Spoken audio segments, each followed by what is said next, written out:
All right, today we're jumping into the story of a king whose reign was, well, a total mess. We're talking about failed leadership, a kingdom on the brink of collapse, and one desperate, last-minute prayer. Let's dig in. So what do you do when you're a leader, you failed, and your only option left is to pray?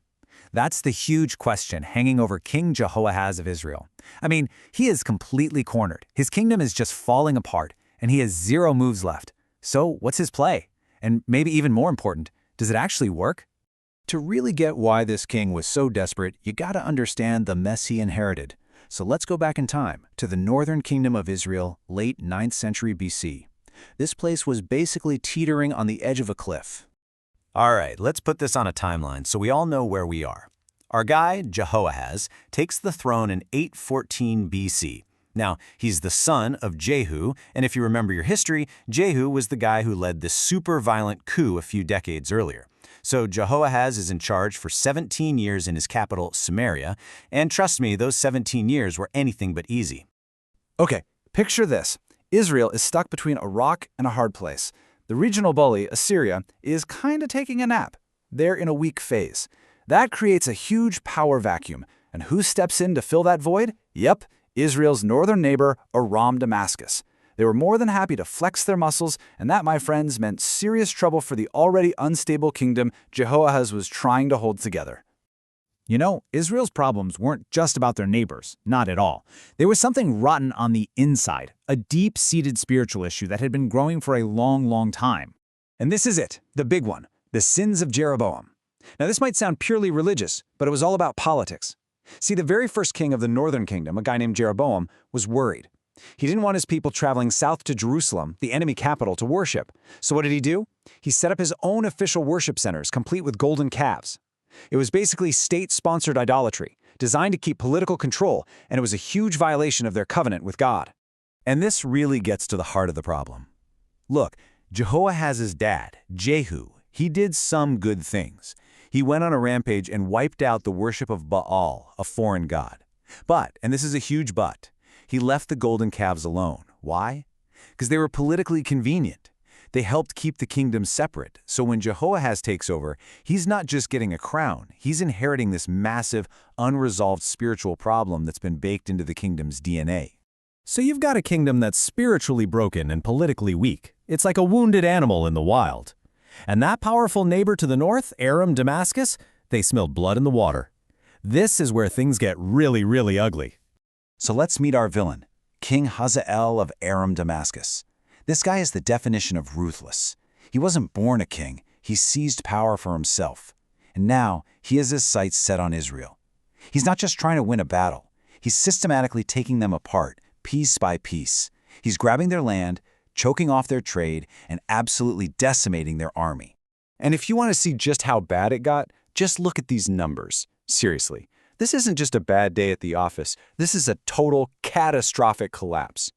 Before all this, under King Ahab, Israel had something like 2,000 chariots, a real fighting force. By the time Hazael is finished with Jehoahaz, they're left with 10 chariots and 50 horsemen. It's not even an army anymore, it's a ceremonial guard. And this quote from the text just nails it. Hazael had made them like dust by threshing. Think about what threshing is. It's beating grain to separate it from the useless chaff. It's violent, it's destructive. The writer is saying Israel wasn't just beaten. They were pulverized, humiliated, turned into nothing. That's how low they had sunk. So let's recap. The kingdom, shattered. The army, gone. The king, he has absolutely no cards left to play. He's cornered, and this is where the story takes a really unexpected turn. When he hits absolute rock bottom, this is what he does.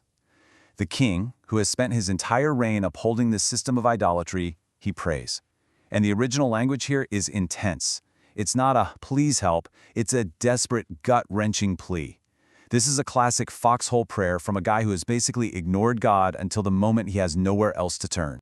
You know, this pattern actually shows up a lot in the biblical narrative. You can almost set your watch to it. Step 1, the people sin. Step 2, they get oppressed by their enemies. Step 3, they finally cry out for help. And step 4, well, that's supposed to be deliverance. But the big question here is, would it work for a king like this? Would God answer? And the answer is yes. But hold on, because it's not what you think. There's no flash of lightning or parting of the seas. The help that shows up is, well, it's kind of mysterious, and it has more to do with international politics than a miracle. And this is where it gets really interesting. The text says God gave Israel a savior to rescue them. But then it never says who it was. It's this unnamed hero. So the million-dollar question is who or what actually saved Israel from being wiped off the map? Well, historians have some really good theories. And funny enough, the savior might not have been an Israelite at all. The leading theory is that it was an external force. Around that time, the new Assyrian king, Adad-nirari III, decided to march his army west and smack down Damascus. Suddenly, Hazael had a much bigger problem to deal with, which took the heat off of Israel. Other ideas are that the savior could be a reference to Jehoahaz's son or even his grandson, who both ended up being much better military leaders. So here's the bottom line. The rescue didn't come from some miracle worker. It came from geopolitics. God's method of saving Israel was to literally shift the balance of power between huge empires. It's a fascinating idea that salvation can come in the form of an invading army that's actually attacking your enemy. Okay, so let's check in. Israel has been pulled back from the brink of total destruction. The enemy is distracted, the pressure is off. You'd think this would be the moment, right? The big aha moment where they finally get their act together, but that is not what happened at all. And this is the really tragic part of the story. They get this amazing, unexpected rescue, and nothing changes. They just go right back to their old ways. The text is super clear about it. The golden calves, that foundational problem at the heart of the kingdom, they stayed right where they were. So why did God help them at all?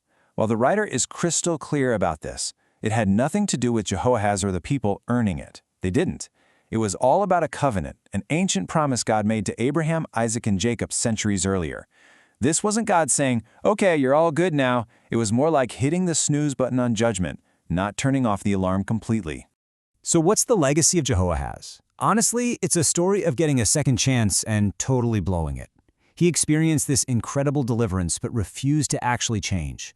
All he did was kick the can down the road, leaving the real problems for the next generation and ultimately setting the stage for the kingdom's complete and total collapse a few decades later. And that really leaves us with a pretty heavy question, doesn't it? Jehoahaz's story makes you wonder, is being rescued from a disaster the same thing as being changed by it? He was saved, but he wasn't changed. And that's a question that's just as relevant for us today as it was for him back then.